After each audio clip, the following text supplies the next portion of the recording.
Baik, Assalamualaikum warahmatullahi wabarakatuh. Selamat pagi, selamat siang, selamat sore, selamat malam teman-teman semuanya. Perkenalkan, nama aku Ayu Amelia Sri Asmara dari absen nomor 8, kelas 10D. Oke, di sini aku akan membawakan materi tentang Kerajaan Singosari, di mana aku akan bahas tentang gimana sih proses berdirinya Kerajaan Singosari, kemudian masa kejayaan Singosari, dan masa kejatuhan Singosari. Tak lupa juga dengan beberapa peninggalan-peninggalan dari Kerajaan Singosari ini sendiri. Oke, untuk mempersingkat waktu, langsung aja kita masuk ke dalam materinya. Jadi, Kerajaan Singosari atau yang pada saat itu dikenal sebagai Kerajaan Tumapel adalah sebuah kerajaan yang bercorak Hindu-Buddha Jawa yang terletak di dekat Kota Malang, Jawa Timur, berdiri pada tahun 1222 hingga 1292. Nah, berdirinya Kerajaan Singosari ini juga dikenal karena adanya perang antar saudara. Dan Kerajaan Singosari mengalami masa kejayaan ketika berada di tangan raja yang kelima, yaitu Raja Kertanegara.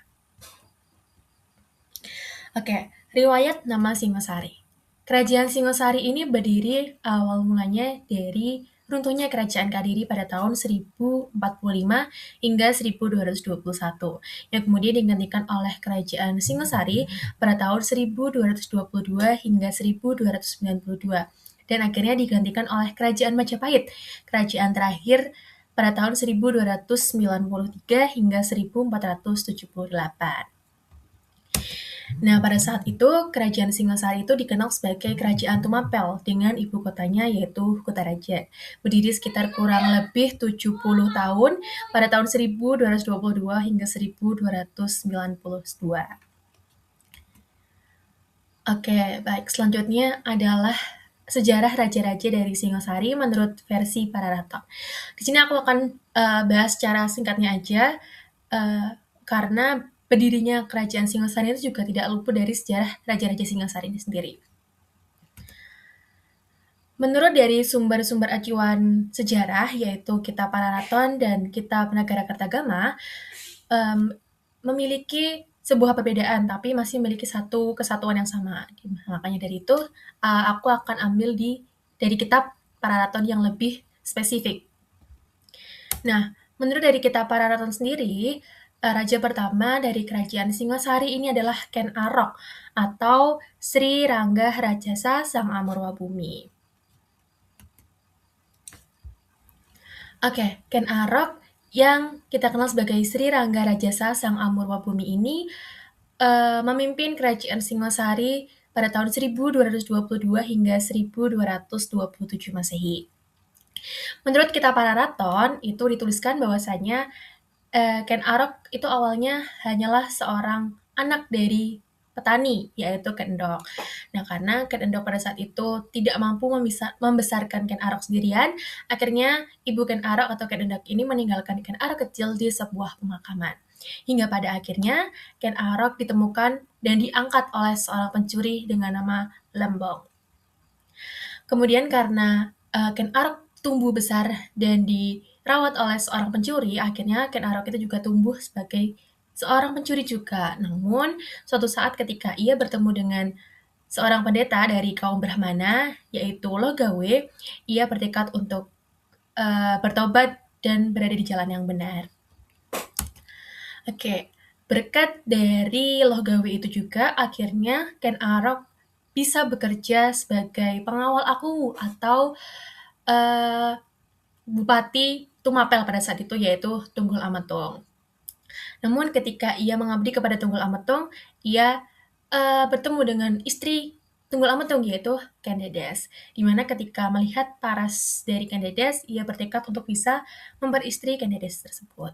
Untuk melancarkan aksinya, Ken Arok itu akhirnya memesan sebuah keris kepada Empu Gantrik. Namun ketika keris itu belum sempat selesai dibuat, Ken Arok sudah lebih dulu mengambil dan mencurinya. Untuk untuk menghapus jejaknya, akhirnya Ken Arok membunuh Empu Gantring.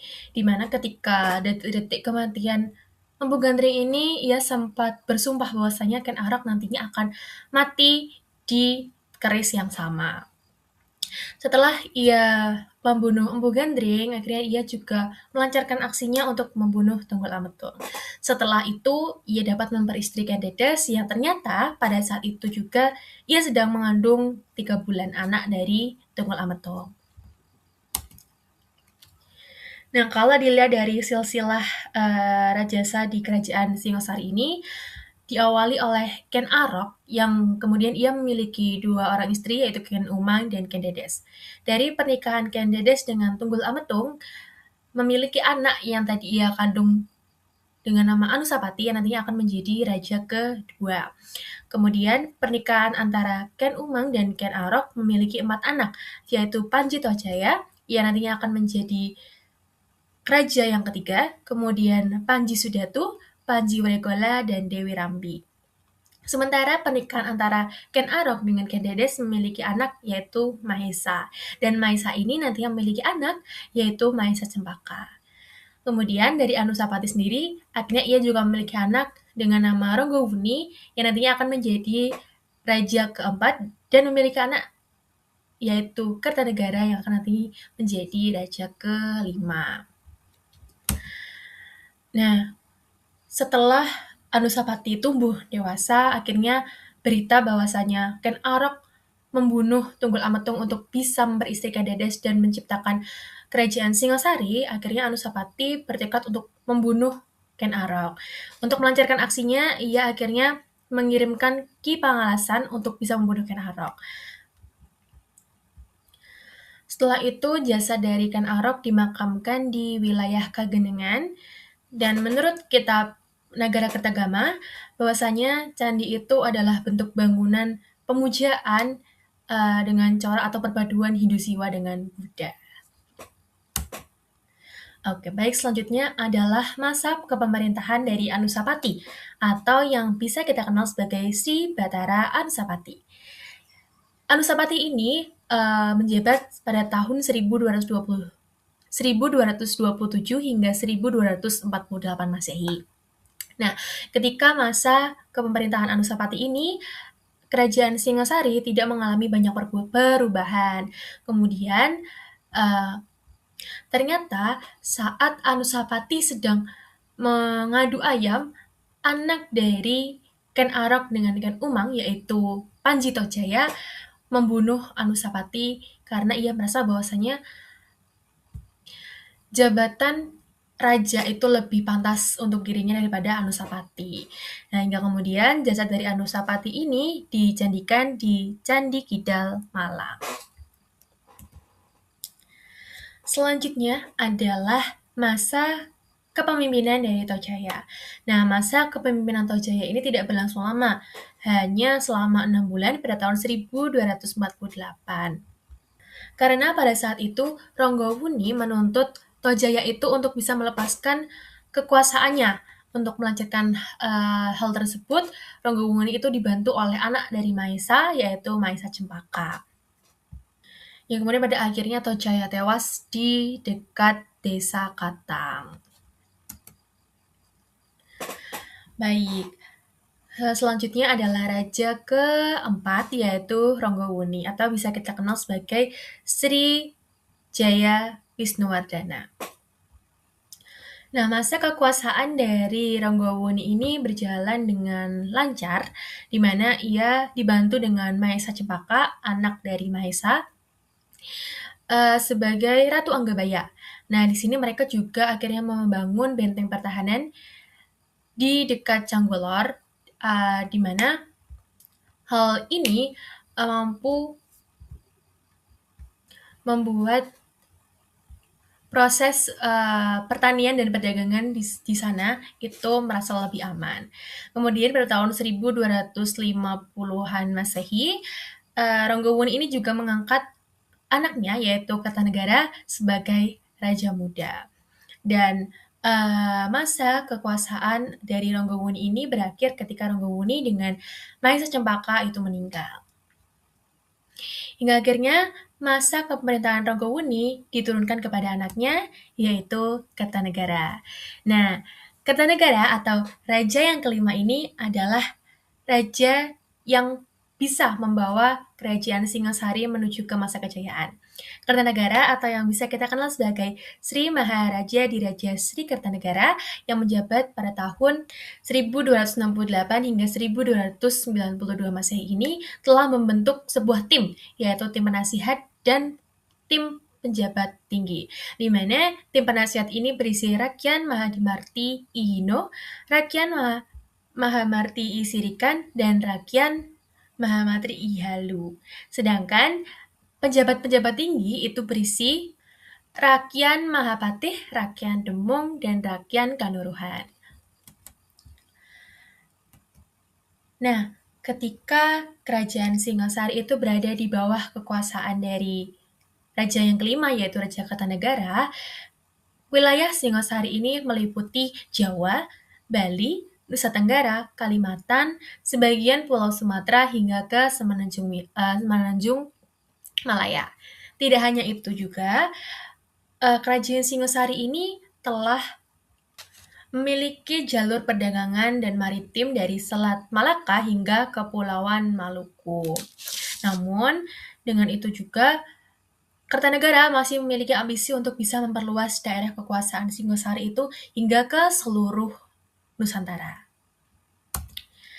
Nah, pada masa itu juga, kerajaan Singasari itu dikenal sebagai jalur pelayarannya melalui rempah-rempah, beras, emas, hingga kayu cendana.